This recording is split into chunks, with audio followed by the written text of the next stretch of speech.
Oi, pessoal, tudo bem? Vamos lá, mais uma aula de funções analíticas dentro do nosso curso de Física Matemática Avançada.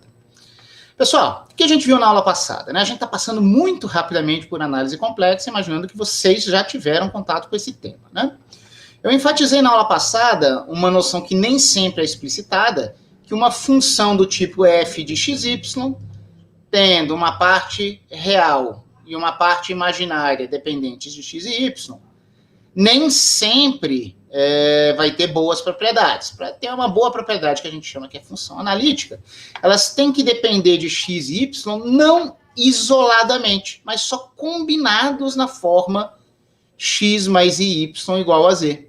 Foi isso que eu mostrei na aula passada, quando eu disse que, em princípio, poderíamos ter dependência em z e z complexo conjugado, e para a função ser analítica, sua forma explícita deve depender apenas de z. Se depende apenas de z, quer dizer que o x e o y não são, de verdade, 2 graus de liberdade livres. Eles só aparecem grudados dessa forma. Aí, sei lá qual é a lei da sua função, você vai desenvolver uma parte real, uma parte imaginária que vai ter essa estrutura.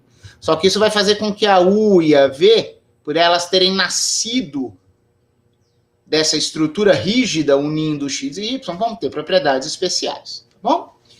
Beleza. Então, algebricamente, digamos que a gente esteja satisfeito. Tá bom, professor? Tem condição de Cauchy-Riemann, tem essas coisas. A minha f de z, né, realmente é uma f de z, não depende de z conjugado. Algebricamente eu entendi. Mas como que a gente interpreta isso?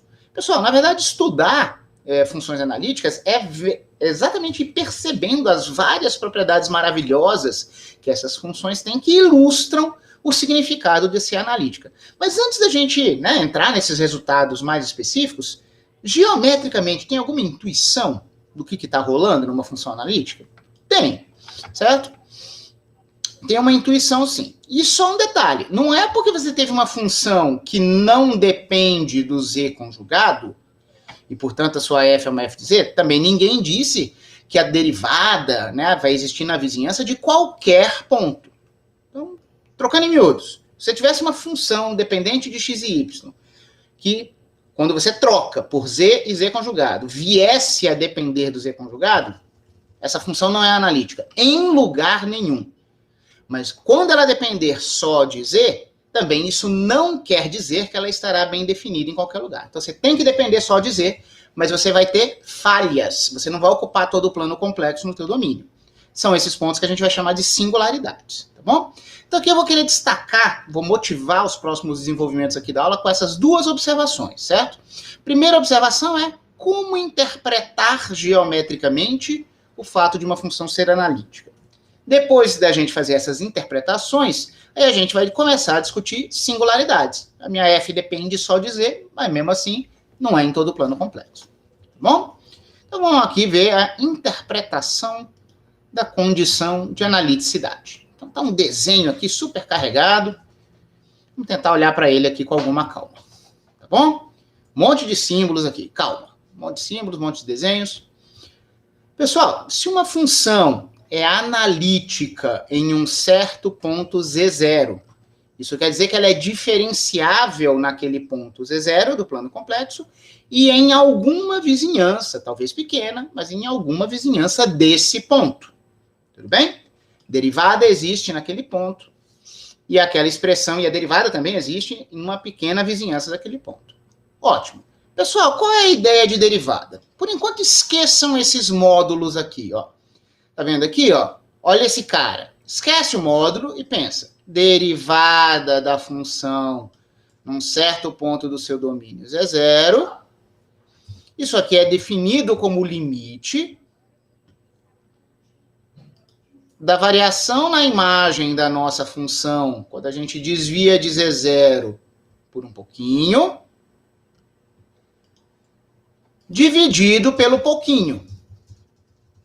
Então, como que eu escrevi essa expressão aqui? Pessoal, eu escrevi aqui uma expressão assintótica, porque eu sei que o limite existe. Eu estou imaginando que eu estou analisando uma função diferenciável no ponto Z0.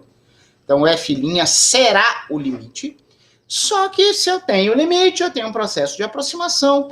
Isso quer dizer que, para um grau de aproximação, dado por um número complexo H, de módulo suficientemente pequeno, vai valer uma aproximação linear. Então, o meu incremento na imagem vai ser da ordem do incremento no domínio vezes a derivada. É linearização, pessoal.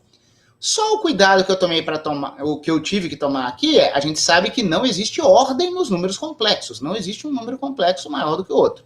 Então a gente expressa esse grau de aproximação métrico com distâncias. Então a gente tem que tomar módulo de tudo. Mas aqui, isso aqui é uma expressão quantitativa, assintótica para o módulo do desvio do ponto Z0 tendendo a zero, desvios pequenos, uma expressão assintótica, que relaciona aqui a nosso incremento na função em relação à distância que a gente toma do nosso ponto na origem. Beleza? Falei muito, é algo muito mais simples do que parece, essa expressão algébrica aqui.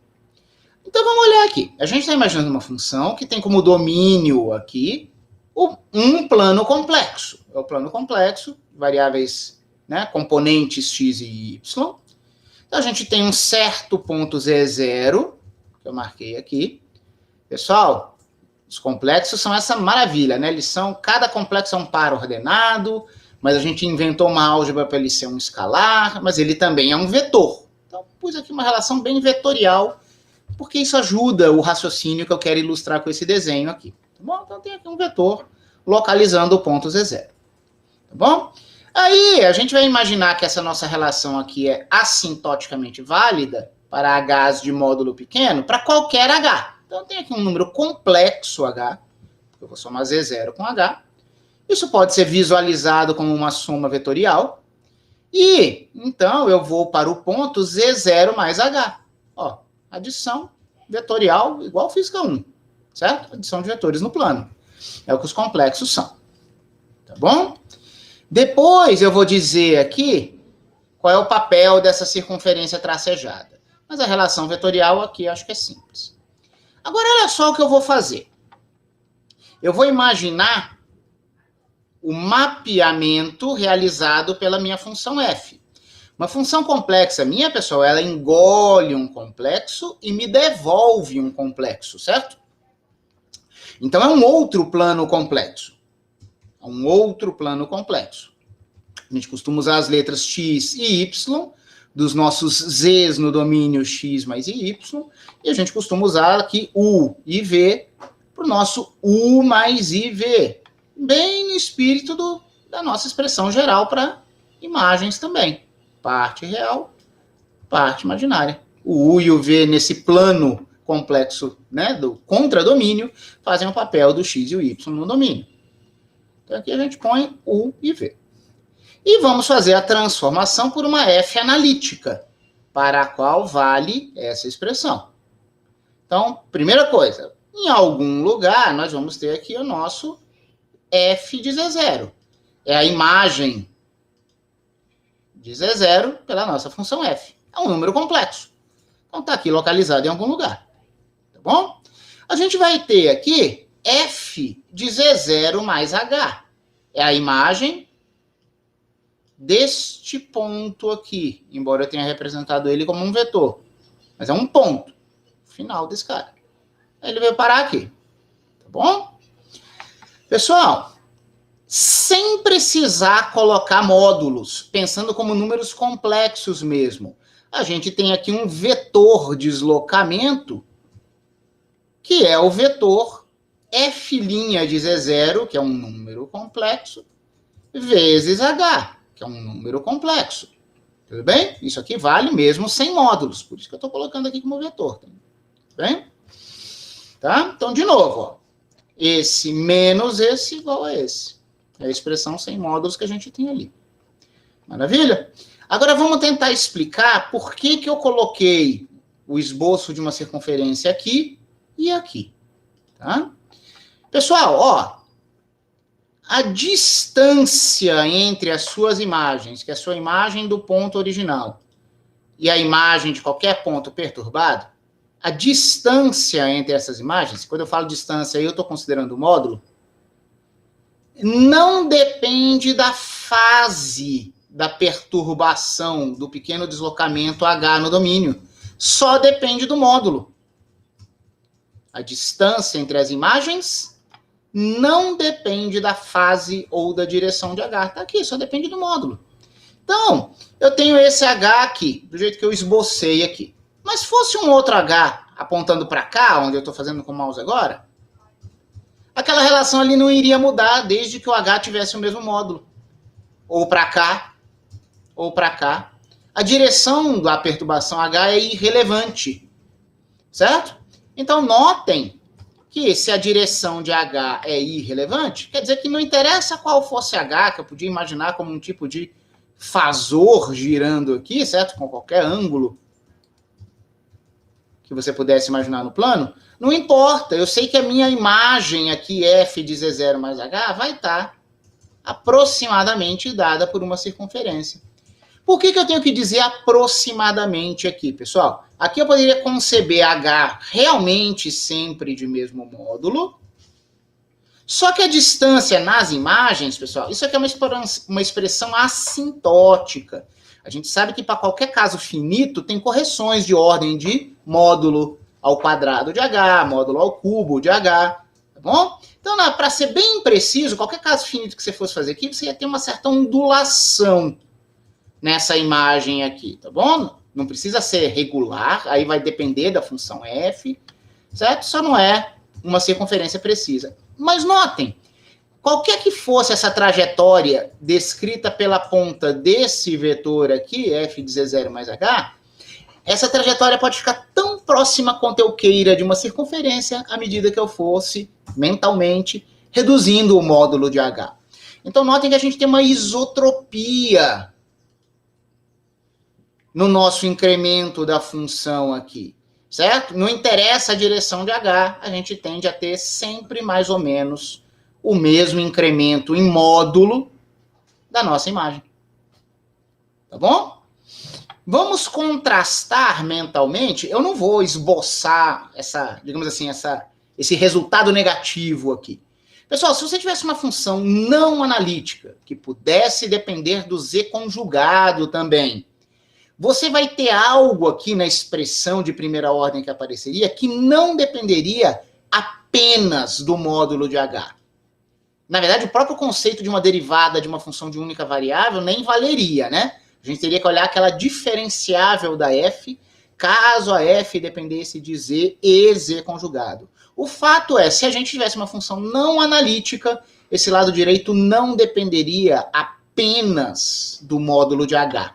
Então a gente ia ter algo estranho. Tem casos que você vai ter tipo um charuto aqui, ou uma elipse, em que mesmo com a variação do H aqui, mudando só a orientação e mantendo o módulo, você poderia ter diferentes graus de aproximação, diferentes direções de aproximação, caso a sua função não fosse analítica. É uma quebra de uniformidade aqui.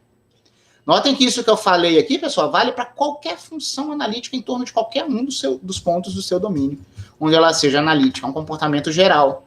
Só por ter esse módulo aqui. Bom? Essa é uma primeira intuição geométrica do efeito do mapeamento por uma função analítica. Note que essa distância H no domínio vai virar um f' de Z0 vezes H, módulo da distância entre as imagens. Essa derivada pode ser maior do que 1, pode ser menor do que 1, então eu posso amplificar a distância, eu posso contrair distância, certo? E vou dar um giro, porque notem que esse cara é um número complexo. Vocês sabem que ele tem um módulo, uma amplitude, e uma fase. Então, por isso que, em geral, eu também fiz a inclinação desse deslocamento nas imagens como sendo uma inclinação diferente da distância entre os elementos do domínio. Tudo bem? Então, você faz um efeito de modulação, você mexe na amplitude e você pode dar uma fase. Tá? Beleza. A interpretação fantástica é que a fase de H não é relevante para uma função analítica. Então, eu escrevi isso aqui em preto para completar essa discussão. Orientação do H não importa. Tá bom? Então, já é algo curioso. Repito, se dependesse de Z conjugado, isso não iria acontecer. Nós teríamos aquela anisotropia. Mais tarde, nós vamos ver com mais detalhe no nosso curso que se aquele fator de amplificação e giro dado por f' de zero não for nulo, se não for o caso patológico de ser cravado igual a zero, sabe o que acontece, pessoal? Ângulos e orientações de retas que passassem por Z0 seriam preservados. Então, peraí, deixa eu voltar aqui um pouquinho. O que são retas ou curvas passando por Z0, professor? Ó, pessoal, aqui a gente não tinha curva nenhuma. Eu esbocei essa circunferência só para expressar a ideia da isotropia, como eu expressei antes. Agora, no plano XY, no plano complexo de coordenadas reais XY, nós poderíamos ter curvas aqui, e eu poderia ter uma curva passando por Z0. Poderia ter uma outra curva passando por Z0. Pessoal, qualquer curva que você imagine nesse domínio, pela função f, vai ser mapeada numa curva no outro plano, no plano UV, no outro plano complexo da imagem. Tudo bem? Se eu tivesse uma curva passando por Z0, eu teria a imagem dessa curva passando por f de Z0. Passaria exatamente por esse ponto. Então agora, olha essa construção aqui. Eu fiz outro desenho para não sobrecarregar aquele desenho lá. Então, imagina que você tem o ponto Z0 e você poderia imaginar duas curvas que passam pelo ponto Z0. Essas curvas formam um ângulo entre si. A gente sabe calcular vetor tangente de curvas, né, pessoal? Isso aqui é igual ao cálculo 2. Nesse aspecto aqui, o plano complexo fica igualzinho ao R2. E tem um ângulo e tem uma curva que, digamos assim, precede a outra. Né? Se a gente visse aqui qual é o ângulo agudo formado por essas duas curvas, a gente pode dizer que tem uma que precede a outra, do mesmo jeito que o X precede o Y no R3, tá certo? Para a gente fazer o nosso produto vetorial. O que acontece? A gente vai ver mais tarde que se a derivada de uma função analítica, f, a sua derivada é f', no ponto Z0 que você está considerando, se isso for diferente de zero, ângulos e orientações serão preservados. Essa curva aqui em azul no domínio vai ser mapeada nessa curva azul escura aqui na imagem. A vermelha corre a mesma coisa, só que o ângulo agudo continuará a estar da azul para a vermelha, como estava ali antes, e o módulo, o valor desse ângulo é preservado. Nós vamos chamar essas transformações desse tipo, que são transformações dadas por funções analíticas que não se anulam em um certo domínio, não se anulam, não tem suas derivadas se anulando em um certo domínio, são chamadas transformações conformes. E isso é embrião da ideia de várias propriedades em geometria diferencial e física matemática, que você fala de simetrias conformes, tá certo? Tem, por exemplo, desenvolvimentos importantes em física teórica, correspondência ADS-CFT, de holografia com gravitação, certo? De buracos negros do tipo anti-de Sitter, que é o ADS, com CFT, Conformal Field Theory, teoria conforme de campos. A ideia de transformações conformes, o embrião é aqui.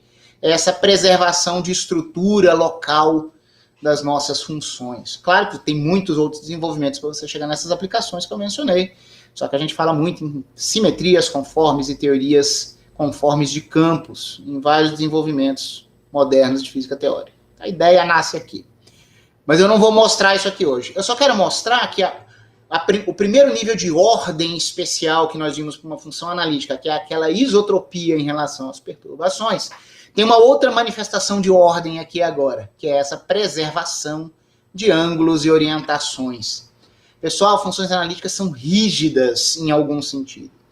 Vou continuar nessa onda de interpretação, tá certo? Para ilustrar essa rigidez. Aí eu vou ter aqui uma pequena digressão, mas eu continuo ainda nessa interpretação, tá? Vamos lá. Um resultado fundamental da análise complexa, pessoal, é a equivalência entre duas propriedades distintas. Olha só o que vai rolar aqui.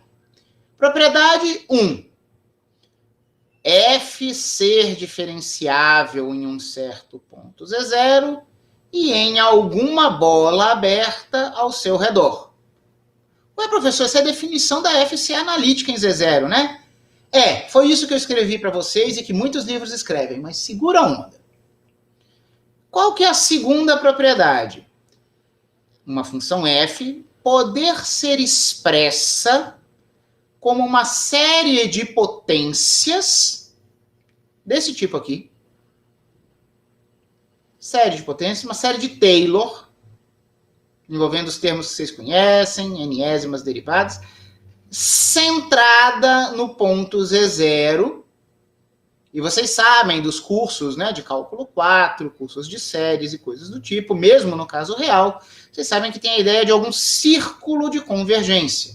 Então, a segunda propriedade que eu estou mencionando aqui é, imagine que você tem a sua função, certo? E ela pode ser expressa por uma série de potências centrada num certo ponto, e essa lei vai valer para todos os pontos dentro de algum círculo de convergência centrado em Z0. Tudo bem? Pessoal, antes de mais nada, vocês percebem que essas duas condições são distintas?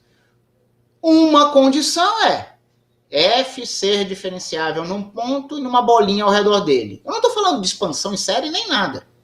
A outra condição é, imagine que existe alguma bola, algum círculo de convergência em torno do mesmo ponto, e imaginar que você tem uma série de potências convergente nesse domínio, certo? Nessa vizinhançazinha aberta, nesse círculo de convergência. São dois requisitos distintos, tá certo? Muito bem. Eu não vou ler ali tudo que eu escrevi, não. Como eu sempre escrevo também para ser possível a leitura depois. Então prestem atenção aqui em mim agora. Pessoal, para funções no plano complexo, ter a propriedade 1 implica ter a propriedade 2. E ter a propriedade 2 implica ter a propriedade 1. Essas coisas são equivalentes. Tá bom? Sou diferenciável numa vizinhança, vou poder ser expresso como uma série de potências, uma série de Taylor, como a que vocês estão vendo aí nas notas. Posso ser escrito como uma série de potência, eu sou diferenciável no ponto, em alguma vizinhança ao redor dele. Beleza? Ótimo. Pessoal, essa definição de você poder ser expresso como uma série de potências, notem que eu não tinha falado disso na aula passada. Eu tinha dito que a minha função seria analítica se ela tivesse satisfeito a propriedade 1. Sou uma função analítica num ponto se eu for diferenciável no ponto e numa vizinhança dele. Pessoal, na verdade, não tem problema, porque no plano complexo, eu acabei de gritar aqui para vocês que é tudo equivalente. Só que essa definição aqui, ser expressa por uma série de potências, ela tradicionalmente é a melhor definição do que significa uma função ser analítica. Até porque nós podemos ter funções reais analíticas. Quando você tem uma função real, dos reais, e você diz que ela é analítica, você fala que vale isso aqui. Ela pode ser expandida como uma série de potências em alguma vizinhança, em algum intervalo de convergência, porque você estaria só na reta real, em torno do ponto de interesse. Aí você diria que a função é analítica naquele ponto. Pessoal, e isso é fantástico, a gente tem que distinguir aqui o caso real e do complexo, sabe por quê? Porque eu posso ter uma função real diferenciável em torno de um ponto e de um intervalinho em relação a ele, não apenas uma vez diferenciável, eu posso ter uma função sem infinito, e mesmo assim ela não pode ser expressa como uma série de potências convergente. Quando você vai para o plano complexo, essas duas condições se tornam equivalentes.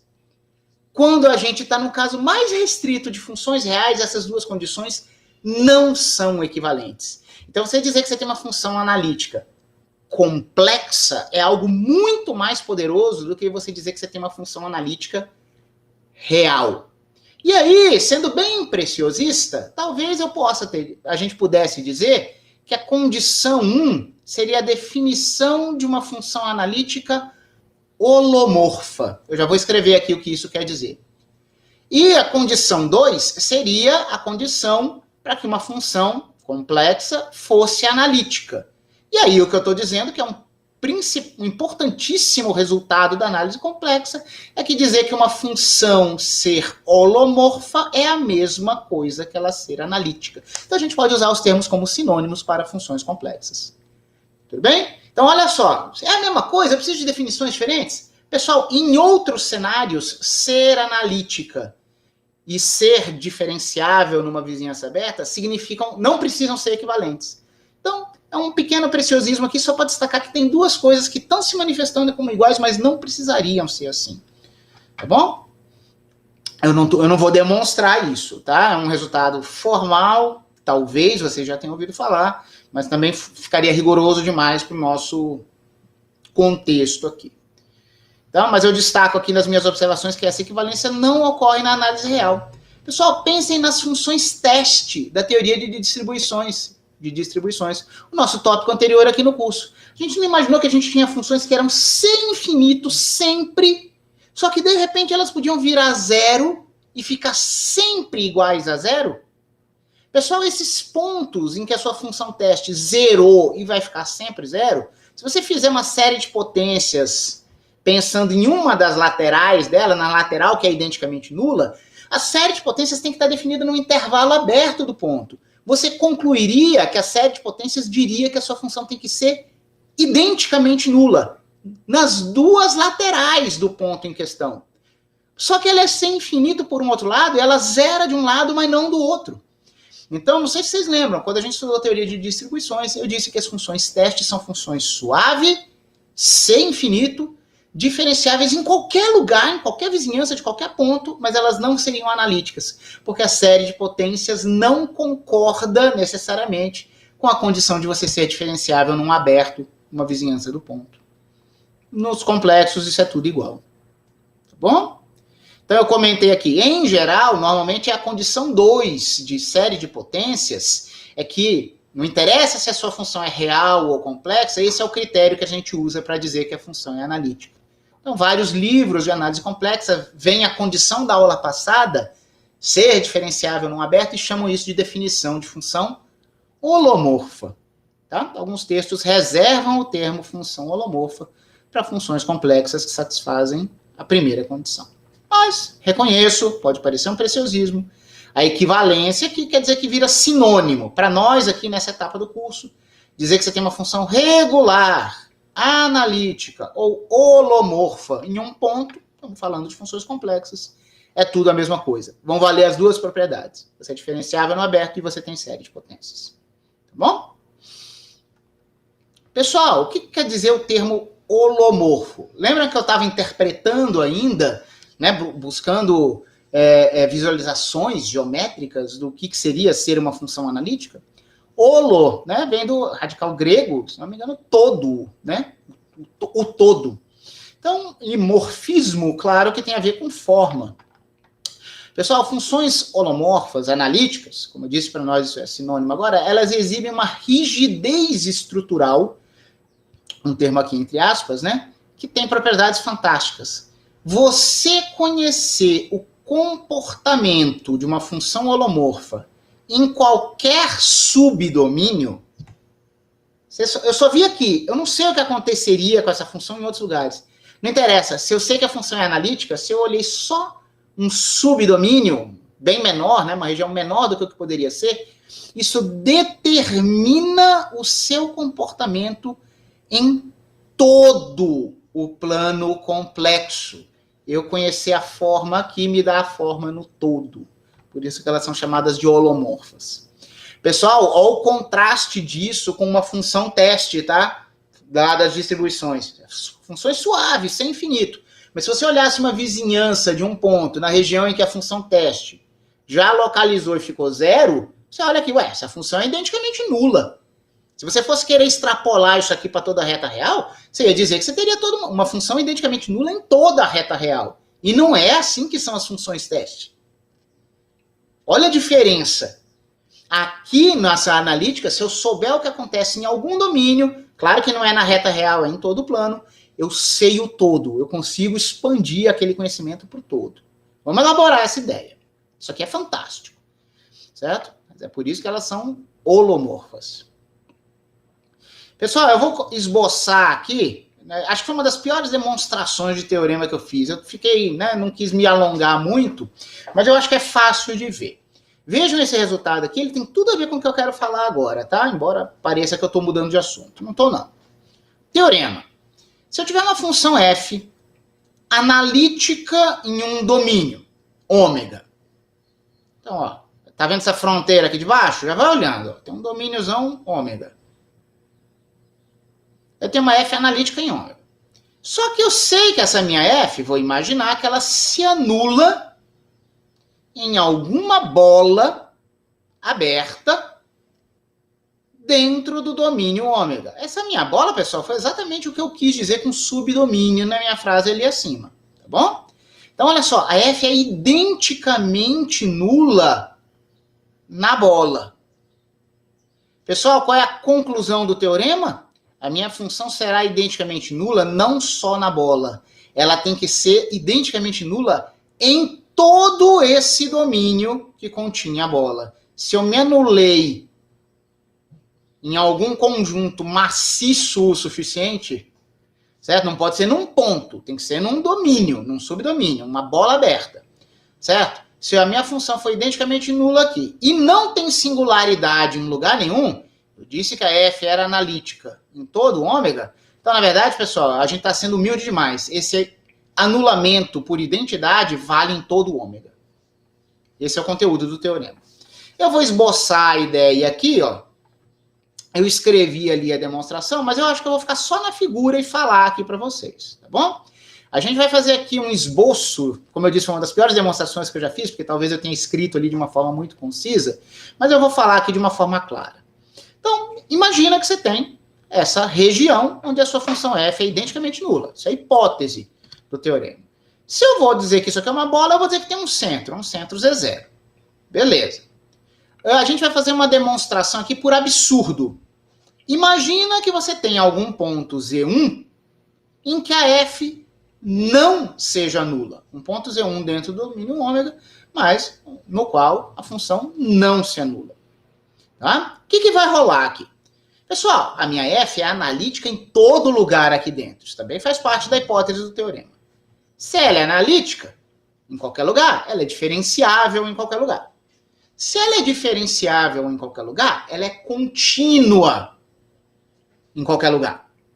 Se a minha função é contínua em qualquer lugar, e se eu tivesse, aí é o que a gente chama de hipótese de absurdo, se eu tivesse um ponto Z1, tal que a F de Z1 não fosse nula, tem que existir alguma vizinhança ao redor do Z1. Aqui, pessoal, eu não desenhei a vizinhança toda contendo o Z1, eu fiz só uma fronteira aqui. Tem que ter alguma vizinhança ao redor desse Z1 de imagem não nula, em que eu não me anulo, e nunca mais vou me anular se eu pegar um caminho que chegue até ele. Pessoal, não tem como eu me aproximar de um número não nulo de forma contínua, de modo que não haja uma regiãozinha em que eu nunca mais me anule. Essa é a ideia de continuidade. Eu sou um cara não nulo, não tem jeito. Para eu chegar perto dele, na noção de continuidade, chega uma hora em que eu paro de me anular, se é que eu me anulava antes, e eu nunca mais vou me anular, porque eu tenho que me aproximar daquela imagem não nula. Então, qual que é a ideia? Se existisse esse cara de imagem não nula, teria alguma barreira, em algum sentido aqui, onde nunca mais a minha função vai se anular. Eu representei isso aqui por um caminho, teria um caminho lá de onde eu sou nulo para eu não nulo, mas o caminho não vai ser tão importante aqui.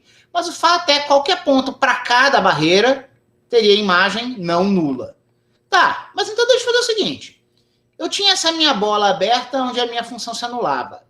Nem precisa continuar a ser uma bola, tá? Expande ela. Expande enquanto você puder continuar sendo nulo. Expande, expande, expande, expande, expande, expande, expande, enquanto a sua F for nula. Vai até deformando essa B aqui. Só que chega uma hora que essas duas fronteiras vão colidir. Tem uma fronteira atrás da qual a sua função é identicamente nula. E ela colidiu com a fronteira além da qual você não pode mais ser zero, porque senão você não vai convergir para um cara de imagem não nula.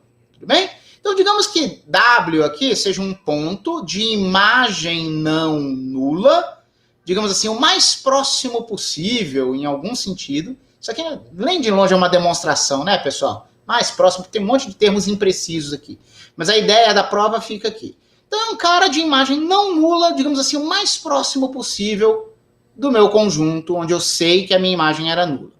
Eu estou trocando o problema do f de Z1 não ser zero pelo problema do f de W não ser zero. Só que eu juntei. Foi só essa a ideia. Agora o lance é o seguinte. Esse ponto W, ele é um ponto de acumulação de qualquer sequência de valores da minha função em algum caminho que caminhasse para ele. E eu tenho 0, 0, 0, 0, 0, 0, 0. Eu acumulo perto desse W aqui. E eu estou imaginando que esse F desse W não é zero. Ele é um capanga do Z1, que tinha imagem não nula. Pessoal, uma série de potências construída que vai ser identicamente nula. Porque se eu sou uma função identicamente nula aqui, minha primeira derivada é nula, minha segunda derivada é nula. Então eu teria algo que 0, 0, 0 e de repente não seria zero. Não tem como. Porque se eu imaginar uma bola aberta, que eu não desenhei aqui, mas uma bola aberta ao redor desse W, esse ponto de contato aqui, que teria imagem não nula, eu chego num problema. Porque ele teria imagem não nula, só que toda bola aberta que eu considerasse estaria invadindo a região de imagem nula. Qualquer bola aberta centrada aqui invadiria uma região de imagem nula. Ué, mas se eu sou contínuo nesse W aqui também, tem que ter alguma bola ao redor dele em que eu não me anulo. Paradoxo. Não tem como, é um absurdo. Então isso mostra que todo o problema veio da hipótese de absurdo inicial, que seria existir um ponto de imagem não nula. Notem, eu me baseei na ideia que existe uma série de potências que indica que a função é identicamente nula aqui. Certo? E aí, bola ao redor desse cara. Eu gostaria que não tivesse mais ninguém nulo, por continuidade, só que eu sou obrigado a invadir uma região que eu sei que eu sou identicamente nulo por uma série de potências. Uma função identicamente nula, aqui ela é sem dúvida, daria uma série de potências identicamente nula. Absurdo, certo? Então, como eu disse, longe de ser a melhor... Eu nem devia ter colocado isso como demonstração, e sim como ideia de prova, mas o fato é essa rigidez de diferenciabilidade e série de potências no mesmo ponto, que é o que caracteriza as funções holomorfas e analíticas, faz com que se você seja zero nesse pedacinho, você vai ser zero enquanto você não encontrar uma singularidade. Se você for analítico em toda a região, você tem que se anular. Então, conhecer a sua função numa regiãozinha propaga ela para outras regiões. A gente vai melhorar essa ideia. Então, o que eu escrevi aí foi um esboço dessa ideia, que eu escrevi ali dentro da demonstração foi um esboço dessa ideia, e vem um corolário, né? Corolário é um resultado particular de um teorema, né, pessoal? Mas que pode ser útil, que pode merecer a atenção.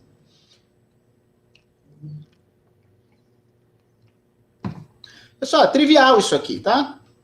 Se eu tivesse duas funções, G e H, analíticas naquele domíniozão, e num domíniozinho ali dentro elas coincidem, ou seja, se eu tivesse G de Z e H de Z para todos os pontos Z dentro de uma bolinha, não tem jeito, não tem como essas funções serem iguais só nesse subdomínio. Enquanto elas não encontrarem singularidades, enquanto elas forem analíticas, elas vão ter que ser iguais em todo o domínio. Por que isso é um corolário do teorema anterior? Basta você considerar a função que é a diferença das duas. A gente vai ter uma função efetiva que era zero no domíniozinho, terá que ser zero no domíniozão. Mas ela é a diferença das duas. Isso quer dizer que duas funções vão coincidir dessa forma. Você propaga essa igualdade num subdomínio para o domínio todo. Vamos continuar a explorar essa ideia.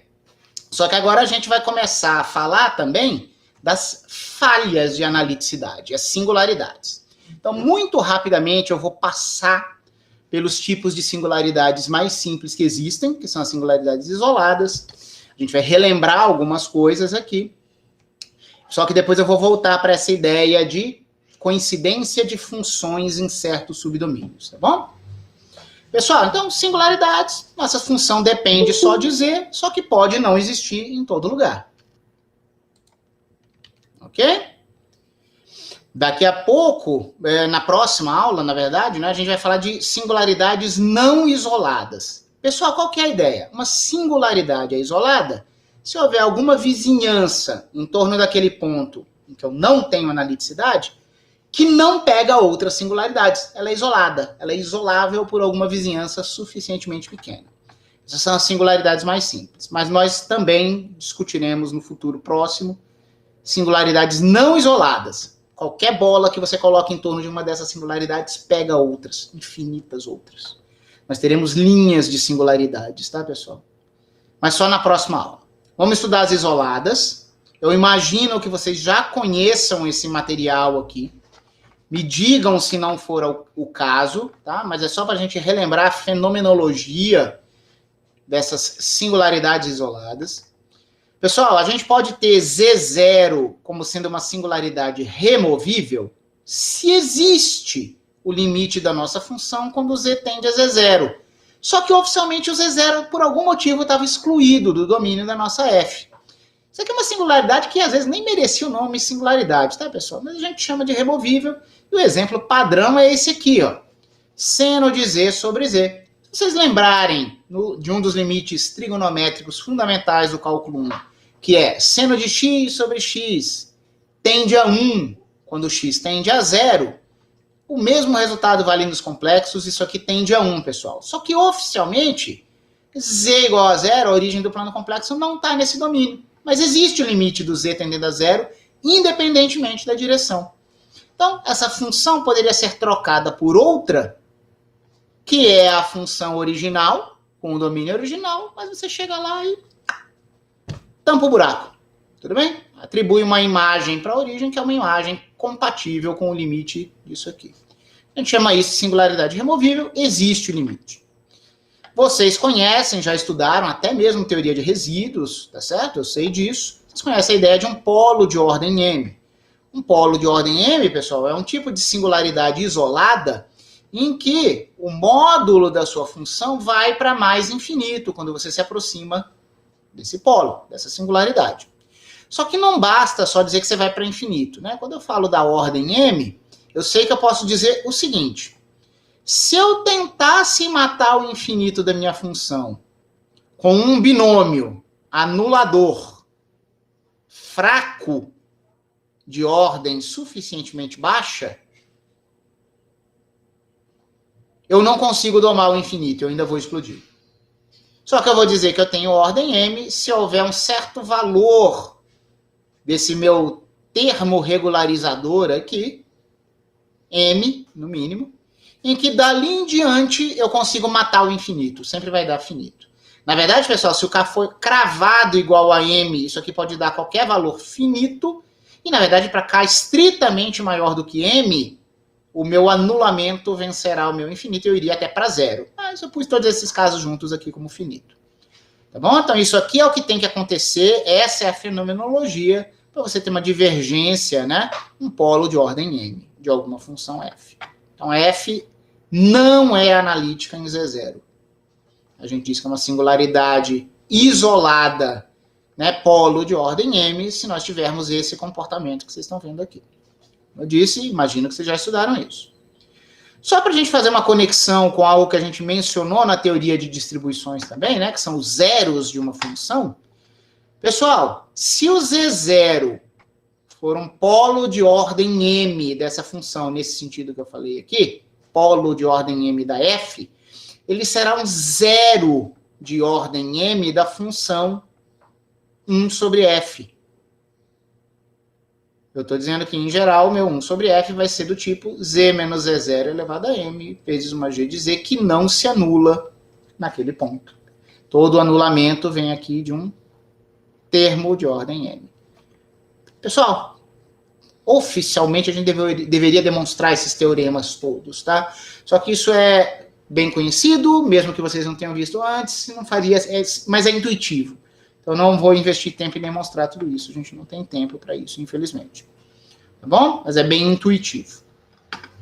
Vocês estão acostumados em séries de Loran, que eu sei que vocês devem conhecer também, em ver um polo de ordem M sendo expresso com um termo do tipo Z menos Z0 elevado a M no denominador. Então, se eu invertir, é natural que vocês vejam isso aqui no numerador. Terceiro tipo de singularidade essencial, pessoal. Eu vou só mencionar aqui. Essas singularidades são lindíssimas, só que a gente, neste momento, pelo menos, nós não vamos atacá-las, então não vou falar muito mais, tá? Mas nós temos singularidades, pessoal, isoladas, chamadas singularidades essenciais, se acontecer o seguinte: não existe o limite de f de z quando z tende a z0. Mas parece que não está dizendo muita coisa, né? Poxa, professor, quando você disse aqui no polo que o limite do módulo da f vai para infinito, também não existe. O infinito não existe, né? Ah, pessoal, mas tem uma sutileza aqui. A gente está dizendo aqui que nos polos, com certeza, o módulo da nossa função, quando a gente se aproxima do polo de ordem m, o módulo vai estourar. Eu não sei para que direção no plano complexo, mas o meu módulo estoura. Pessoal, quando a gente tem uma singularidade chamada essencial, o limite realmente não existe, mas ele não existe, mas eu não preciso ter o meu módulo estourando. Pode ser algo que fica zanzando pelo plano complexo, sem necessariamente ir para módulos muito altos. Eu posso ficar em módulos baixos, eu simplesmente não paro. Pessoal, e singularidades essenciais tem uma coisa muito louca. Se você imaginar qualquer vizinhança de Z0, pessoal, mas eu não quero incluir o Z0, né? Então não vou falar vizinhança, eu vou dizer que eu tenho uma bola furada no Z0. Então não chega a ser um anel, porque eu não tenho um círculo interior excluído, não. Eu excluo só um ponto. Fora isso, eu tenho uma circunferência, um disco. Pessoal, qualquer circunferência, qualquer bola furada em torno de uma singularidade essencial, quando você aplica a função f, da qual o Z0 é uma singularidade essencial, você vai ver o plano complexo imagem, você ocupa todo o plano complexo imagem. Você não vai só para os módulos altos, você fica zanzando. Ah, não, então deixa eu diminuir, deixa eu chegar mais próximo dessa singularidade essencial. Não interessa, você faz algo minúsculo, uma vizinhança minúscula do Z0, a imagem dele é todo o plano complexo imagem. Singularidades essenciais são uma coisa lindíssima, maravilhosa e selvagem, certo? E sabe o que acontece? Não é frescura de matemático, não. Matemático não tem frescura nenhuma, tá, pessoal? Mas os físicos poderiam pensar, não, isso não é relevante para a física. Pessoal, é muito relevante. Tem uma série de resultados assintóticos, integrais assintóticas, métodos de cela, em física estatística, em teoria de campos, métodos de fase estacionária, certo? Um monte de construções importantíssimas em ótica aplicada, física estatística, teoria de campos, que dependem de expressões assintóticas para séries, para potência, né? E para integrais. E várias integrais assintóticas são estudadas no plano complexo com singularidades essenciais. Tá? Então isso aqui tem muita relevância para a física, método WKB, certo? Em mecânica quântica. Então é uma pena que a gente não possa ver isso nesse curso. Tá? Mas só estudar teoria assintótica com singularidades essenciais tem muita relevância para a física. O livro RHB, do Riley, Hobson e Benz, tem um capítulo de aplicações de variáveis complexas, né, de análise complexa, que discute algumas dessas integrais assintóticas, para quem tiver curiosidade.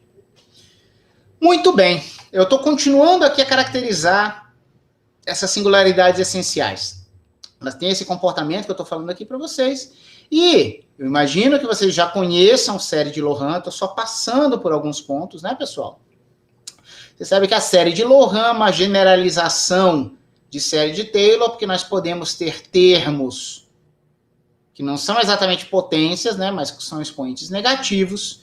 E o que acontece? Se o Z0 for uma singularidade essencial, a gente vai ter infinitos termos de índice negativo. Pessoal, um polo, quando você tem um polo de ordem M no ponto Z0, você vai ter menos M como sendo o mais negativo índice não nulo. E todos os outros azinhos de índice aqui negativo, só que de módulo maior do que M, vão se anular. Você trunca os seus expoentes negativos num polo. Numa singularidade essencial, você não trunca. A série de Loran, uma singularidade essencial, contém infinitos termos de índice negativo. Tem um exemplo canônico aqui, que é f de z igual a 1 sobre z. Vocês pensarem na expansão em série de potências de uma exponencial com esse argumento invertido aqui, vocês vão ver um argumento como esse aqui que eu estou falando, que é o n correr para menos infinito. Ok. O que eu estou fazendo? Né? Nossa senhora, o que foi mesmo? Eu queria interpretar o que era analiticidade, e eu falei que nem sempre eu teria analiticidade, mesmo que eu não dependesse do z conjugado. E eu revi aqui as singularidades isoladas. Removível, polos, singularidades essenciais. Tá bom? Agora eu vou querer usar a série de Loran para a gente conversar um pouquinho mais, juntar essas duas coisas, juntar a singularidade com juntar essa ideia de o que é analiticidade, tá bom? E o que é holomorfismo. O que é você ter funções iguais numa regiãozinha e elas serem iguais numa região maior. Vamos analisar a função que eu escolhi aqui. Ó. G de z é soma de n igual a zero a infinito. Comecei no zero, hein? De z elevado a n. Pessoal, isso aqui é uma série geométrica. Mas a gente pode dizer que, em particular, seria uma série de Loran centrada na origem. Isso aqui é z menos zero, elevado a n. Calhou de não ter expoente negativo. Ah, virou uma série de Taylor. Sim, porque essa minha função aqui ela vai ser regular na origem. Tá bom? Essa função, será que ela é regular em qualquer lugar? Vamos ver. Pessoal, isso aqui é uma série geométrica. Ela vai ser convergente se o módulo de z for menor do que 1. Esse é um resultado que vem do curso de cálculo 4 de variáveis reais, e mesmo quando a gente pensa uma função no plano complexo, essa condição aqui vale. Tá bom? Isso aqui é uma expressão que vocês conhecem, né? 1 mais z quadrado, mais z ao cubo e assim por diante. E a gente sabe que, dada a condição de convergência, essa série é somável. Eu vou dizer que essa soma é 1 sobre 1 menos z. É um resultado clássico aqui, conectado à série geométrica. Agora, olha só, professor, você chamou essa série geométrica de G de Z. Aí você chegou aqui agora e disse que 1 sobre 1 menos z é uma f. Por que você usou outro nome f e não a g? Pessoal, uma função não é só a lei que mapeia um elemento do domínio para o contradomínio. Também é saber dizer quem é o domínio. Nós podemos ter funções num domínio mais amplo que a gente restringe, certo? Muda a função, mesmo que a regra seja a mesma. Então, olha só. Eu mudei o nome porque os domínios são distintos. Olha só o que acontece aqui. Pessoal, se vocês olhassem para essa f definida dessa forma, vocês diriam que ela dá problema onde? Tenho certeza que todos vocês só são capazes de dizer que essa função dá problema em z igual a 1. Pessoal, essa série aqui vai dar problema em z... Essa função vai dar problema em z igual a 10? Não. Se você me der 10, 1 menos 10, menos 9. 1 sobre menos 9, menos 1 nono. Essa função está definida em z igual a 10. É verdade. Só que essa aqui, se você tentar jogar 10 aqui, não vai funcionar. Porque você vai estar fora do intervalo de convergência, se fosse real. Na verdade, isso aqui é um círculo de convergência no plano complexo, né, pessoal? É o círculo unitário. E o número real, 10, visto como complexo 10, 0, ele está fora disso aqui. E aí? O que isso quer dizer? Pessoal, se você interpreta isso como uma função, né? Que eu vou chamar isso aqui de g, você tem que dizer que o domínio dessa função é o módulo de z menor do que 1. Só que a gente percebe que, em algum sentido, essa função é equivalente a uma outra que só tem problema no ponto 1. A f é definida em todo o plano complexo, só com exceção do ponto 1, 0. Tá bom? Vamos falar mais sobre isso. Note, pessoal, agora, ó, algo que eu estou tirando aqui. Eu vou introduzir uma nova função h aqui que não veio até agora. Eu falei da f, falei da g e eu vou inventar uma função h. Note que essa g poderia ser estendida por uma função h. Desculpem esse sombreado aqui, tá, pessoal? Acho que eu entendi o que eu estou fazendo errado nas fotos. É uma sombra da minha mão. Nas próximas vezes eu vou melhorar, tá? Mas ela vai poder ser estendida por uma função h dada por uma série de Loran e eu escolhi centrar essa nova série de Loran em I. Como assim, professor? Vamos ver. Vamos olhar esse meu desenho aqui com bastante calma. Ok, fui só conferir meu horário. Olha só, pessoal. Nossa, ficou pior do que parecia no meu papel, tá? O desenho. Mas a ideia é a seguinte. Estão vendo aqui esse G em verde mais escuro? Notem que aqui a gente tem desenhado o círculo unitário. Círculo unitário, fronteira verde escura, centrado na origem, raio 1. Tudo bem? Então, aqui em verde escuro. É o círculo de convergência da função G. É aquela condição módulo de Z menor do que 1. Eu marquei aqui com um X, indicando uma singularidade aqui em vermelho, o ponto 1, 0, que eu sei que é o ponto onde a função f não estará definida.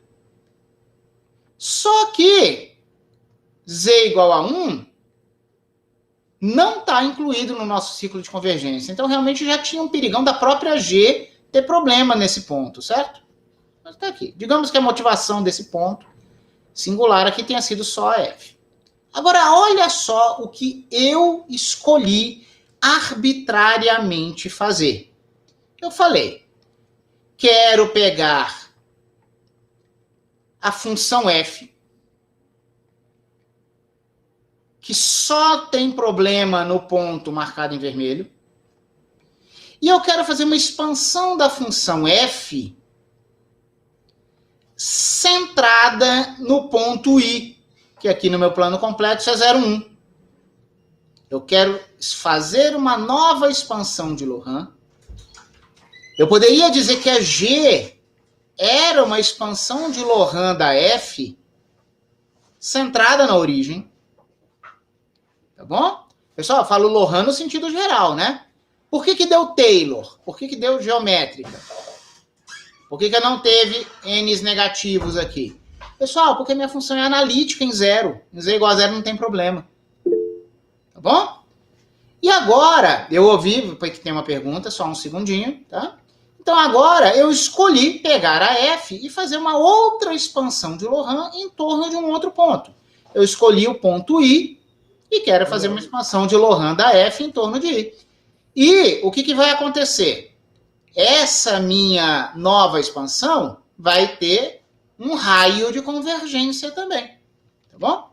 Agora deixa eu ver aqui. Ô, Léo. Fala, Henrique. O seu compartilhamento de tela sumiu. Ah, ok. É o que o pessoal está comentando no chat aqui. Entendi. Eu não tinha visto o chat, deixa eu ver. Ok. E foi. Vamos lá, vamos voltar aqui. Não, foi agorinha, tipo 15 segundos, assim. É verdade, derrubou aqui e, cara, não apareceu nada para mim. Obrigado por avisarem.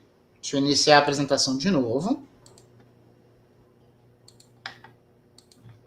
Tomara que não caia.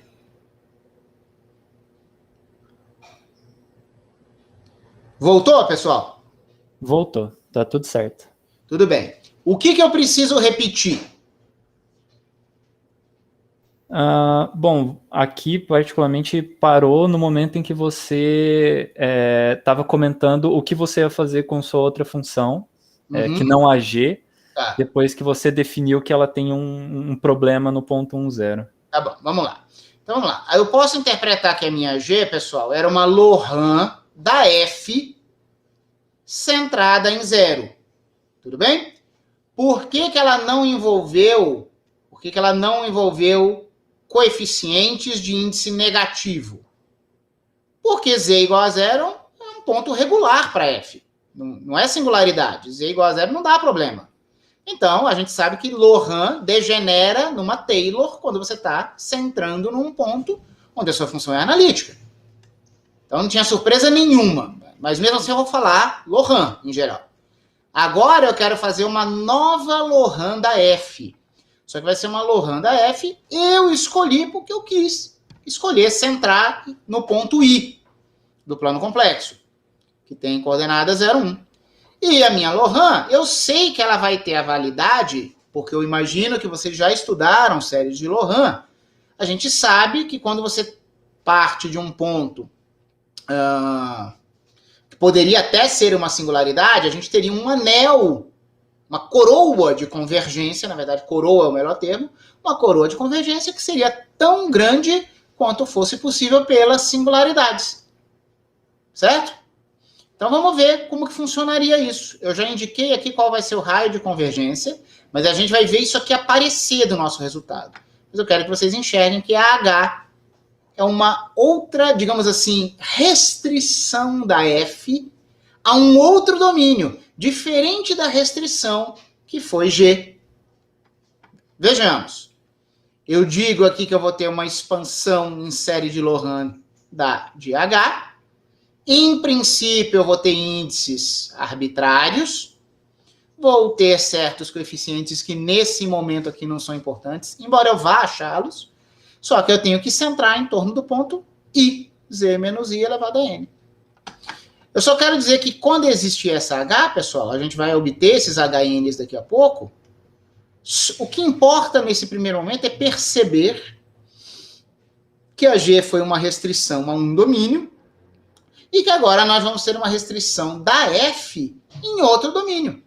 Olha só, eu já adiantei esse raiz de 2 aqui, eu vou justificar lá a posteriori, quando eu abrir a série de Lohan. Agora, olha só. Eu quero que vocês percebam que tem infinitas formas da gente restringir a F. Do mesmo jeito que eu escolhi inicialmente a origem e fiz a expansão com o maior raio possível, agora eu escolhi um outro ponto e fiz a expansão com a mais ampla condição de validade possível. Se eu tivesse pego um ponto aqui, ó, e abrir um disco de convergência a partir desse ponto, que abriria até ter um raio máximo que colidiria com a singularidade. Pessoal, 1, 0 é a única singularidade verdadeira da F, certo? Vamos lá. Vamos obter esses HNs aqui. Eu disse que eu quero pensar sempre a partir da F. A F é 1 sobre 1 menos E. Aí olha só o que a gente faz. A gente tem que fazer aparecer a centralização em torno de I. Então eu sei que eu vou querer fazer aparecer Z menos I. Só que se eu fiz aparecer Z menos I aqui, e tinha um menos antes desse Z, eu sei que eu acrescentei mais I. Então eu retiro I, porque eu quero ter uma identidade da minha função. Eu sei que eu não gosto de ver algo diferente de 1 aqui. Então eu vou puxar 1 menos I em evidência. Vai aqui para fora, 1 menos I. E aqui eu terei 1, numerador que permaneceu inalterado. Terei 1 menos Z menos I por 1 menos I. Por favor, multipliquem de novo o 1 menos I e vocês vão perceber que isso aqui é só uma identidade algébrica trivial. Agora, olha só. Aqui a gente tem um termo constante e aqui a gente tem um termo variável que está na forma 1 sobre 1 menos algo. Pessoal, é a estrutura de série geométrica novamente. A gente sabe que quando a gente tem uma série geométrica de razão Q, a gente tem 1 sobre 1 menos Q. Era a cara da nossa F. E a gente sabe que a condição de convergência é que a razão da geométrica seja menor do que 1. Eu usei toda uma linguagem aqui de séries reais, mas se nós exigirmos que o módulo desse termo variável sempre seja estritamente menor do que 1, a gente sabe que aqui a gente vai estar com uma estrutura da forma somada de uma série geométrica novamente. Então é isso que a gente vai impor, que o módulo disso aqui seja menor do que 1. Porque aí eu sei qual é o resultado que vai aparecer. Se isso for menor do que 1, teremos uma outra série geométrica. Antes de eu abrir a nova série geométrica, eu vou desenvolver esses módulos aqui. Vamos ver o que vai acontecer. Exigir essa desigualdade é a mesma coisa que exigir que Z menos I, que é o numerador, seja menor do que, em módulo, né? Seja menor do que o módulo de 1 menos I.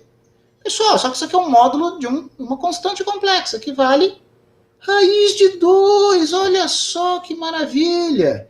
Então a gente está chegando numa condição que a distância de Z até I distância, não pode exceder raiz de 2. Pessoal, raiz de 2, por uma geometriazinha simplesinha, a gente sabe que é a distância de I até 1. Porque a gente pode imaginar que esses aqui são os dois lados de um quadrado de lado 1.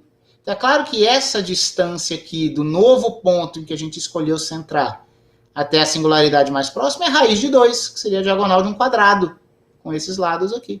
Por isso que eu já sabia que ia dar raiz de 2 aqui. Tá bom? Tudo consistente. Veio da condição dessa minha nova geométrica. Então, mostrei porque eu tinha posto raiz de 2 lá.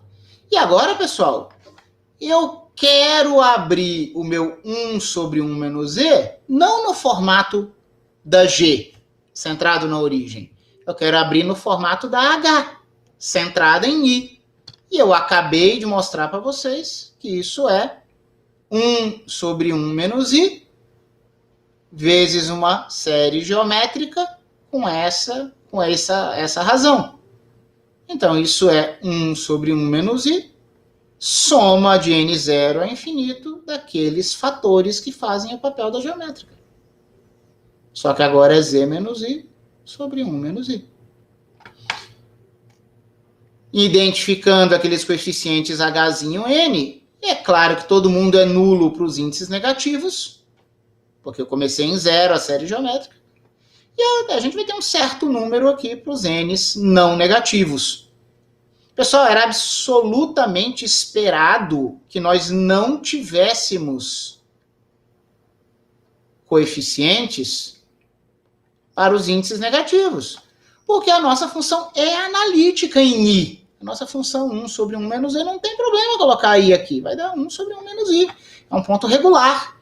Então, como esperado, tinha que dar Taylor mesmo, e não uma Lorentz geral, pois a F é analítica em I. Tá bom? Pessoal, a gente pode abrir uma série de Lorentz em torno de qualquer ponto que a gente queira. Ela tende a ser mais instrutiva quando a gente centraliza numa singularidade. Porque aí tem aquela história de ver resíduo, a gente classifica as singularidades do jeito que eu mostrei aqui para vocês. Ó. Eu falei aqui para vocês que tinha vários casos, né? Essencial, polo, removível. A gente consegue exibir esses comportamentos, pessoal, quando a gente faz Lorentz centralizadas nas singularidades. Aí a gente vê com a cara da Lorentz e a gente vê esses comportamentos aqui. Mas, em princípio, eu faço Lorentz em torno do ponto que eu quiser. E se for em torno de um ponto regular, eu vou ter Taylor. Certo? Foi isso que apareceu aqui. Só que eu quero que vocês prestem atenção nos domínios. Se você olhasse só a G, você ia achar que você só tinha vida para o módulo de Z menor do que 1. Só que, na verdade, a G, pessoal, era uma representação da F restrita a um subdomínio.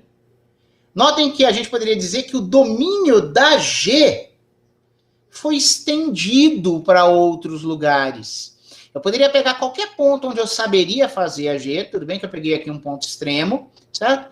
E eu poderia, ó, tudo bem, talvez eu peguei esse ponto extremo porque a conta era mais fácil, tá, pessoal? Mas qualquer ponto aqui, ó, interior, poderia servir de centro de um novo círculo de convergência, que com certeza já pegaria pontos que fugiam do domínio original da G. Esse é um tipo de extensão de domínio.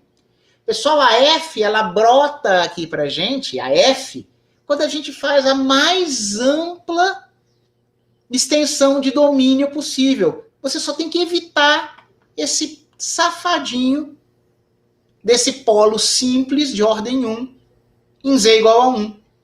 Certo? Mas você poderia ir fazendo esses círculos de convergência assim, emendando, e você poderia preencher quase todo o plano complexo. Você só não vai nunca ter uma expansão válida no ponto Z igual a 1. Certo? Notem que, deixa eu voltar aqui, notem que a G e a H, pessoal, elas são iguais nessa intersecção, não é isso? Isso quer dizer que, na verdade, tem uma função associada que teria como domínio a união dessas duas bolas abertas, então teria esse contorno louco aqui. E se a F e a G são iguais aqui, elas vão ser iguais no todo. Tem a ver com o conteúdo do último teorema que eu tinha mostrado. Então, note que, na verdade, você não está pensando na G ou na H, elas são uma única função, só que vista com diferentes restrições, tá bom? Então, aqui a gente obteve o H, permitam-me voltar aqui, esses vai e vens. Ó. Pessoal, então G de Z é igual a H de Z em qualquer ponto na intersecção dos seus dois domínios. Pessoal, olha que coisa louca. Desculpem os vai e vens com as imagens aqui. Talvez eu pudesse ter sido menos oscilante, mas eu vou voltar lá de novo. Pega um ponto aqui no meião, tá? Aqui, sei lá. Pessoal, a gente tem duas séries distintas que se você jogar o Z aqui onde está a ponta do mouse, as duas séries vão dar o mesmo valor. Só que as duas séries são distintas. E se eu pegar um ponto aqui, mas que está na intersecção também? A mesma coisa. Pessoal, você pode fazer essa série infinita aqui da G para um certo valor de Z. E a gente pode pegar agora essa última série que a gente abriu, essa aqui, se jogar o mesmo Z, desde que seja um G naquela superposição, essas duas séries infinitas diferentes sempre dão a mesma coisa. E sempre dão a mesma coisa naquela faixinha de intersecção. Quando eu invadir um domínio que é exclusivo de uma delas, uma vai funcionar e a outra não. Mas não é meio fantástico que séries distintas possam funcionar bem em todo um contínuo de pontos e de repente uma para de funcionar e a outra não? É porque todas elas são AF. Tá bom? Pessoal, nós vamos chamar de continuação analítica ou o processo de fazer essa expansão de domínio, certo? Ou qualquer nova função que surja por esse procedimento de extensão de domínio. Eu poderia olhar a minha G geométrica antes, achar que eu estava restrito por um módulo de Z menor do que 1, mas eu percebo que isso não é verdade. Bom? Pessoal, adaptações dessa ideia de estender funções para domínios mais amplos, elas estão por trás de quase todas as aplicações que a gente faz de números complexos. Então, quando você tem certas curvas, ou em geral, equações no domínio real, que você troca para uma equação para o domínio complexo, que é algo mais amplo do que você tinha antes, mas que vale com certeza no domínio que você tinha originalmente, tudo isso você ganha ferramentas com a álgebra complexa sendo mais poderosa, mas você está interessado só num caso particular. Foi porque você estendeu. Tudo que você faz para o objeto mais amplo vale para o objeto mais restrito. Então, por exemplo, a gente sabe que a gente pode definir funções complexas, como o seno, imaginando que essa expressão aqui vai valer, embora seja para Z complexo, e não para um x real, a famosa expansão do seno em torno da origem, ou a famosa expansão da exponencial. Pessoal, nós em física, lá em Física 2, a gente não tem aquela brincadeira que para você resolver um oscilador geral, por exemplo, com um forçamento harmônico, você troca essa equação por uma equação numa função complexa Z de t, que além do nosso x de t, ele vai ter um y de t, a gente está resolvendo duas equações diferenciais ao mesmo tempo. Por quê? Porque essa equação seria mapeada nesta outra, numa função z de t com parte real e parte imaginária, mas a álgebra de exponenciais complexas é muito mais simples do que a álgebra trigonométrica usual. Então, quando a gente resolve uma equação como essa aqui, a gente, na realidade, está resolvendo o x e o y ao mesmo tempo. No final, a gente toma a parte real de z e a gente chega na solução da nossa equação original. Ninguém fala disso lá naquele momento. É verdade, seria muito abstrato. A gente tem que aprender a fazer o cálculo. Mas a ideia é que você tem algo definido para funções reais, mas que você pode extrapolar para funções complexas. Isso foi uma extensão de domínio. Tudo que você faz para o objeto mais estendido vale para o objeto mais simples também. Tá bom? Estou verificando aqui o horário. Beleza. Tá? Uma interpretação dessa mensagem que eu quero passar para vocês é: nunca confunda um objeto matemático com alguma das suas representações.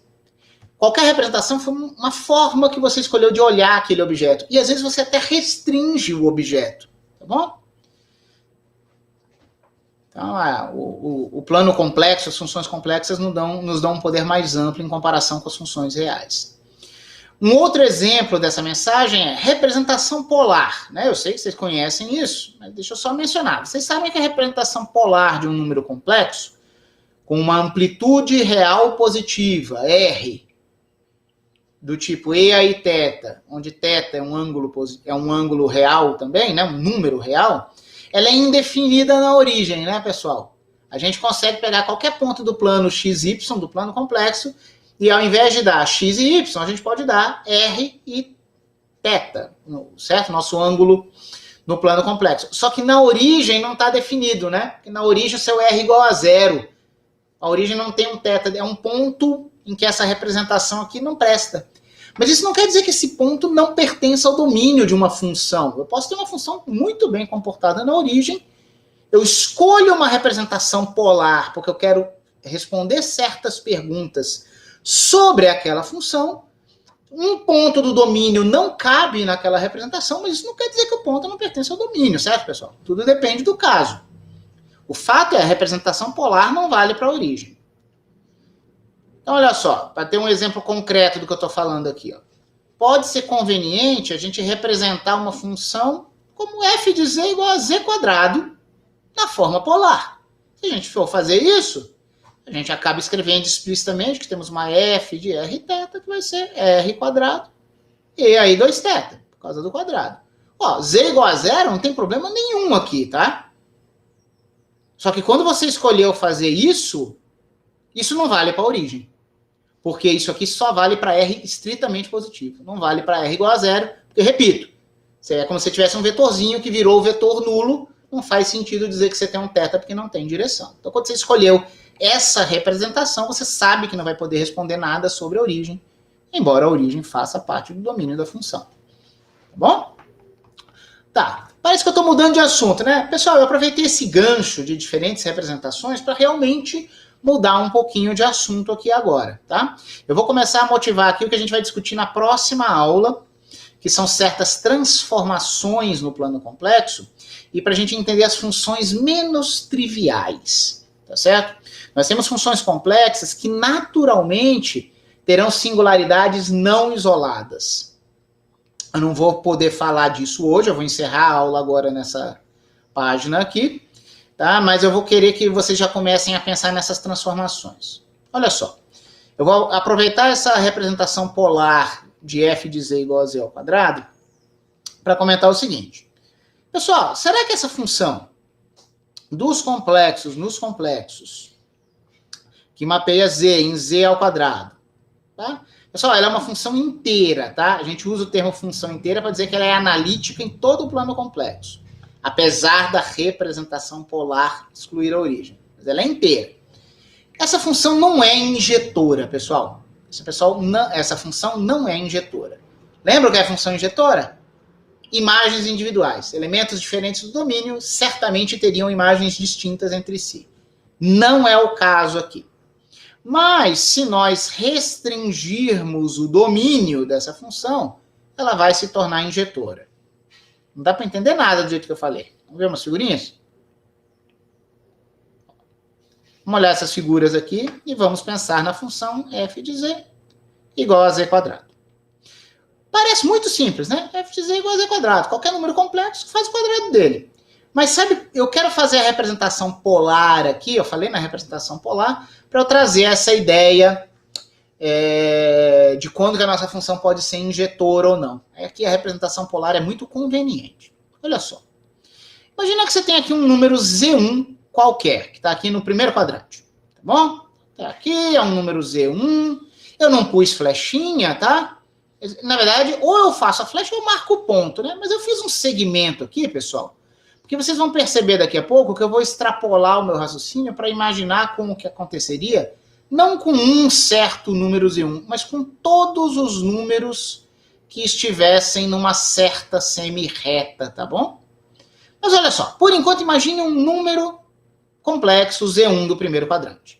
Ele tem um módulo, que seria o comprimento deste segmento, e ele vai ter uma fase que eu vou chamar aqui de alfa. Vou marcar esse alfa aqui. tá bom? Esse cara teria uma amplitude, ele seria uma amplitude vezes exponencial de I alfa. Tá ótimo. E eu marquei um outro ponto Z2 aqui, ó. Marquei um ponto Z2.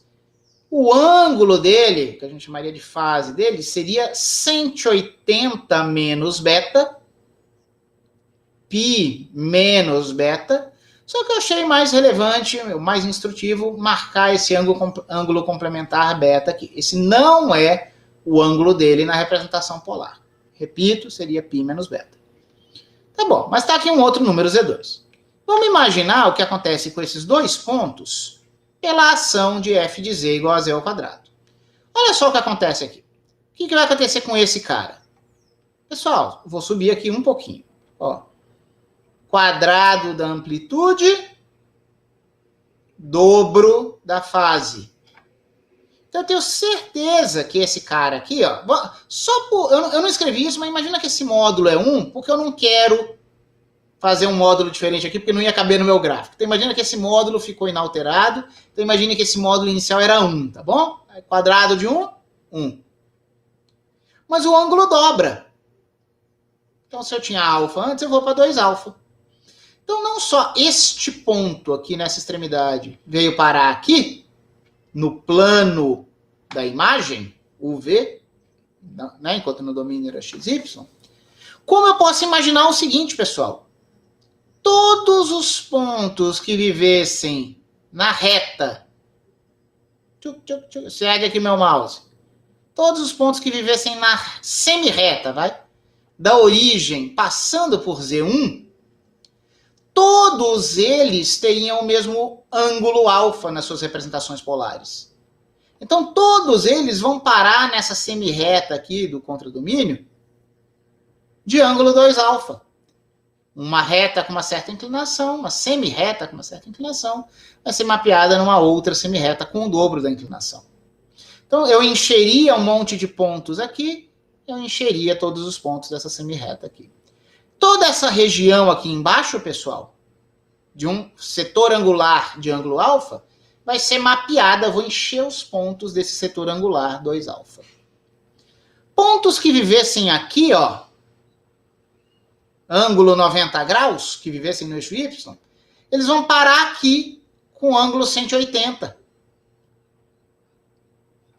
Um cara que já era quase 180, ele era π menos beta, vai dobrar o ângulo dele, ele vai parar em 2π menos 2 beta. Π menos beta vai para 2π menos 2 beta. Por isso que eu quis marcar o 2 beta aqui, ficava mais simplesinho, mas esse não é o ângulo da representação polar. Tudo bem? Pessoal, note que esse cara estava no segundo quadrante. Eu posso pegar pontos aqui na ponta do meu mouse, ó. Um ponto como esse aqui, quase 180, vai vir parar aqui, ó, quase 360. Pessoal, eu consigo encher todo o plano complexo do contradomínio só com o semiplano superior do domínio, por causa dessa história de eu dobrar o ângulo. Tudo bem? Todo esse semiplano vai encher todo o plano UV. Então, por isso que eu disse que a função f de z igual a z quadrado em todo o plano complexo não era injetora. Porque se esse semiplano de cima já ocupou todo mundo aqui, o que vocês acham que vai acontecer com o semiplano de baixo? Vai ocupar todo mundo de novo. Certo? Então, para cada ponto no semiplano superior, vai ter um outro cara no semiplano inferior que vai ter a mesma imagem. Então, a gente preencheria 2 vezes aqui. As imagens não são individuais. Mas o que a gente pode fazer? Uma função não é só a sua regra de associação de domínio para imagem. Também é escolher o domínio. Então, se eu pegasse essa função, mas restringisse o domínio para ficar aqui, só o semiplano superior, aí eu teria uma função que ocuparia todo C e seria inversível. Pessoal, a gente vai querer pensar na próxima aula na definição de uma função inversa. Estou só vendo o horário. Uma função inversa para z quadrado. Uma função inversa como essa vai ter algo a ver com raiz quadrada, não é? 1 sobre raiz de z. Só que isso só será possível se eu tiver bijetividade. Então eu vou ter que restringir esse domínio. Mas sabe o que vai acontecer, galera? A gente vai ter escolhas arbitrárias aqui. Essa restrição de domínio é arbitrária.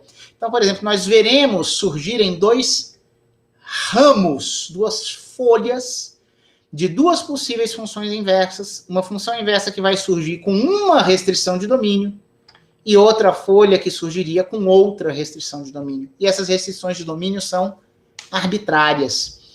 E essas funções têm singularidades muito especiais. A gente vai perceber que nós vamos ter singularidades não isoladas nessas funções inversas de funções, em que a gente tem que fazer restrições de domínio. Então, isso vai ficar mais claro na próxima aula, mas eu acho que eu mostrei claramente aqui que essa função, em todo o plano complexo, não é injetora e, portanto, jamais seria inversível, certo? Então, a gente vai ter uma arbitrariedade aqui de escolhas de restrições de domínio para que a função seja inversível. Isso vai aparecer em todas as potências, tipicamente. Vai aparecer também na função inversa da função exponencial, que vai ser a função logaritmo complexo, uma função absurdamente importante em análise complexa, mas que tem essas características de ter singularidades não isoladas.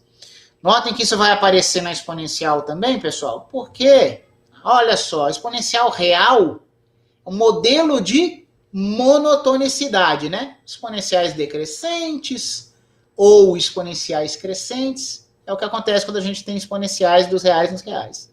Só que no plano complexo, pessoal, exponenciais são modelos de periodicidade. Elas têm tudo a ver com senos e cossenos. E, em particular, se você transladar qualquer elemento do domínio por um múltiplo inteiro de 2πi, você vai ter a mesma imagem. A função complexa exponencial de z, ela é periódica. Então, a exponencial é curiosa. Você não pega o semiplano inteiro, como a gente fez agora no zero quadrado. Você pega uma faixa. Você sobe do eixo x e pega só uma certa faixa. Essa faixa sozinha, que se estende indefinidamente na horizontal, mas não na vertical, já é mapeada. Deixa eu fazer para o outro lado, né? Aqui para vocês, o espelho. Ela já é mapeada em todo o plano complexo, com uma exceção. No exponencial, mesmo complexa, nunca vai, exponencial de nada vai dar zero. Você nunca chega em zero. Mas fazendo um buraquinho no zero, no plano do contradomínio, você consegue encher o plano complexo todo com uma faixa da exponencial. Eu não preciso ver nada além dessa faixa, porque depois de subir 2π, eu sou periódico. Eu sou periódico. Eu sou periódico de 2π em 2π na vertical do eixo y, como o seno e o cosseno são, pessoal. Então, mais uma vez, quebra de paradigma. Função exponencial real é paradigma de monotonicidade, né? Já a complexa é paradigma de regularidade. E, para inverter isso, enquanto no caso da potência z ao quadrado, nós ficamos com todo um semiplano infinito em duas direções, no caso da exponencial, a gente não precisa subir na vertical, porque você vai ter faixas, stripes de periodicidade, mas você vai ter infinito só na horizontal. E tudo que for assim, que você tiver que restringir domínio, vão dar origem às chamadas funções multivaloradas, com vários ramos. É bem chato ensinar isso, mas é muito importante. A gente vai discutir isso na próxima aula. Era o que eu tinha para falar para vocês hoje. Peço apenas que vocês aguardem o fim da gravação.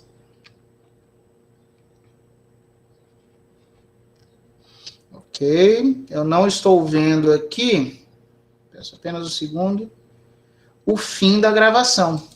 Deixa eu ver, cadê meu botão? Agora eu achei.